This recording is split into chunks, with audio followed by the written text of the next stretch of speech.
জানিয়ে আমার বক্তব্য রাখছি।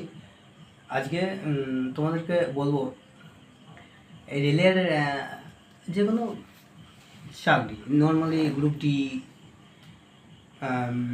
টেকনিশিয়ান, এলপি, এনটিপিসি, এগুলো কেমনভাবে ক্র্যাক করা যায়, মানে কি করলে তোমরা এক চান্সই তোমরা ওটাকে ক্র্যাক করতে পারবে, সেই সম্পর্কে তোমাদেরকে আগে অল্প একটু কিছু বলবো, বেশি কিছু না, কিন্তু যেটুকু বলবো অবশ্যই তোমাদের আশা করছি সবারই কাজে লাগবে।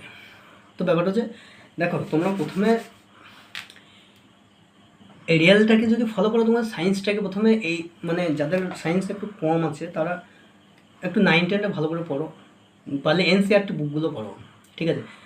খুব ইউজফুল। তোমরা খুঁটিয়ে A to Z যা আছে সব দাগ দিয়ে হাইলাইট করে পড়বে, ঠিক আছে? কারণ ওইখান থেকেই কোশ্চেন আসবে, ঠিক আছে? 100% সব কোশ্চেন ওইখান থেকে এনসিআরটি বুকে পেয়ে যাবে, 9-10-এর যে এনসিআরটি বুকটা আছে। যদি না পারো, ওটা ইংলিশ ভার্সন হয়, যদি না পারো তাহলে তোমরা এক কাজ করবে, যে আমাদের বাংলা মিডিয়ামে যে ওয়েস্ট বেঙ্গলের যে বইগুলো আছে 9-10, সেই বইগুলো একটু ভালো করে পড়ো, ঠিক আছে? তাহলে তোমাদের এই সম্পর্কে একটা কি কনসেপ্ট জন্মাবে। তো ঠিক আছে, তারপরে কনসেপ্ট যখন জন্মিয়ে গেল, তো তারপরে তুমি এনসিআরটি পড়লে। দেখো ব্যাপারটা হচ্ছে, পাস করা, কোনো কিছু মেরিট লিস্টে আসা মানে একদিনের তো কাজ নয়, ওটা দীর্ঘদিন ধরে প্র্যাকটিস করে তোমাকে আসতে হবে। তুমি যদি ভাবো না আজকে বাংলা বই পড়লাম, এক্সাম দিলাম, ক্র্যাক করবো, এটা তো কোনো সম্ভব নয়, কারণ একটা লেন্থি প্রসেস, তাই না? এটাকে অনেক সময় লাগে। কত জন আছে 2 বা 3 পরীক্ষা দিয়েও হয়তো 0.5, 0.2, 1-2-এর জন্য তো পায় নাই মেরিট লিস্টে, ঠিক আছে? তো সেই জন্য এটাকে তোমার মাইন্ডে সেট করে নিতে হবে যে না, জিনিসটা আমি মানে ধাপে এগোবো না। হলো না, ঠিক আছে, ইংলিশ পড়তে পারছি না, তো কী হচ্ছে, বাংলাটা পড়বে আগে, দিয়ে তারপরে ইংলিশ অ্যান্সারটি পড়ো। তো আমি সায়েন্সের ব্যাপারটা গেলাম। আর একটা যেটা বলবো, রিজনিং তোমরা প্র্যাকটিস করবে। রিজনিংটা ব্যাপারটা সেটা না, রিজনিং অতটা কঠিন কিছু না, ঠিক আছে, প্র্যাকটিস করলে হয়ে যাবে।